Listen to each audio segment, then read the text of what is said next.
Here we go.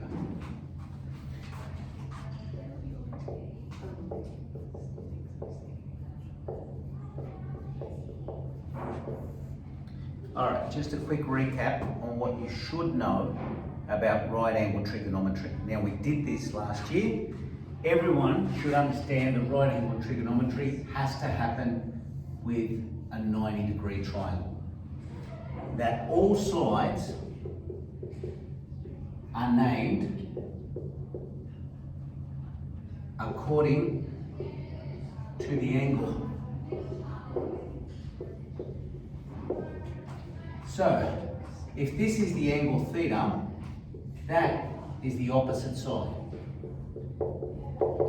because it's opposite the angle. This is the adjacent side. Adjacent means next to the angle. And this one, of course, is always the hypotenuse.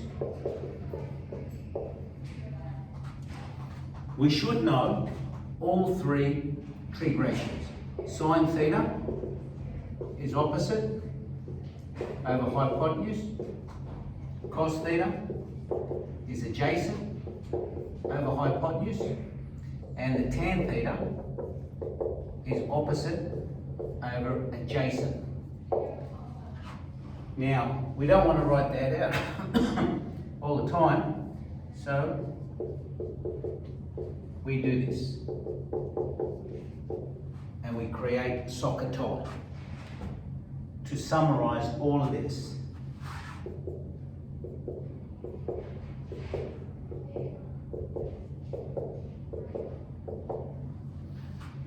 There are two major questions that you will have to do. Find a side. Now, when you find a side, you are given the angle. You have to be given the angle. Let's say 20 degrees. And you have to be given at least one side. Let's make that 16. And we'll find x. Now, if this is the case, what you have to do in your head is you have to see what's missing. This is the opposite. This is the hypotenuse, that is the adjacent. In your head, you are going to do this. And because you do not know anything about the adjacent, this one's out because it's got the adjacent in it. This one's out because it's got the adjacent in it. And you are now dealing with sine. And the rule says that the sine of the angle is equal to the opposite over the hypotenuse. Now, when you get that, you've just basically got an equation. And you're thinking, I need to get x, which means I need to get rid of that divided by 16. That's easily fixed. You times both sides by 16. The divide 16 and times 16 cancel. You're left with x. And here we've got 16 times sine 20. X is equal to. Let me do that quickly.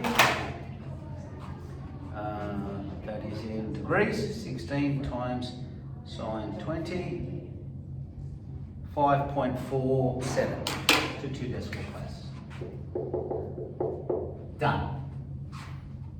Now, the only way that this can be a little bit different is if, when you do it,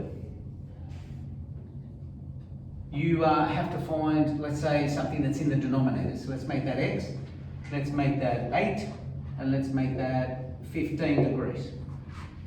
We're going to do exactly the same thing again. We're going to go through exactly the same procedure. In our heads, we are going to do this. Now, this all depends on how you name your angles. If you name how you name your sides. If you name your sides incorrectly, you're gone. That is the opposite. That is the adjacent, and that is the hypotenuse. I know absolutely nothing about the opposite. That's gone, that's gone. It's got to be cos. Cos of the angle is always given as the adjacent over the hypotenuse. Now, you can do this a few ways, but I prefer to stick to the same way all the time. I'm going to get rid of the divided by x. I'm going to times x to both sides. X cos 15 is 8. If I want to get rid of the times cos 15, I'm going to divide by cos 15, both sides, and I end up with x is equal to 8 cos 15. 8 divided by cos 15 degrees equals 8.28. Done.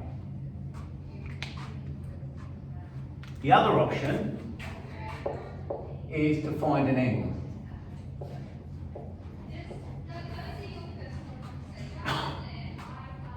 Now, if to find an angle, I need to be given at least two sides. I'm going to say 5 and 7. Everything works exactly as before. That's what you're going to think in your head. That is the opposite.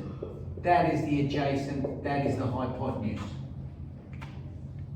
I know nothing about the hypotenuse. That's gone, that's gone. It has to be tan. The rule says tan of the angle is opposite over adjacent. Tan of the angle, I don't know what the angle is, that's what I'm trying to find, is opposite over adjacent. Now, here's where we go back to our equations. The reason we multiply here is to get rid of the divide, because that's the opposite. The reason we divided here is to get rid of the multiply, because that is the opposite.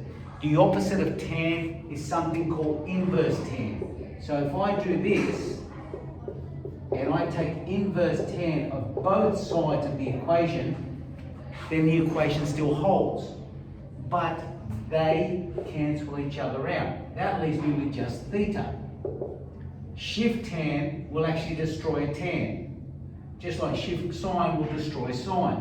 And over here, I have inverse tan of 5 over 7.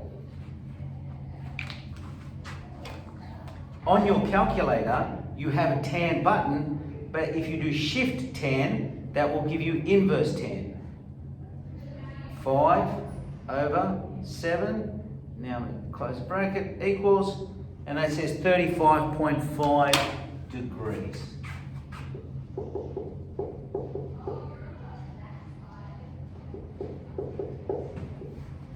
Okay, they're the two major questions that you are going to get with right angle trig.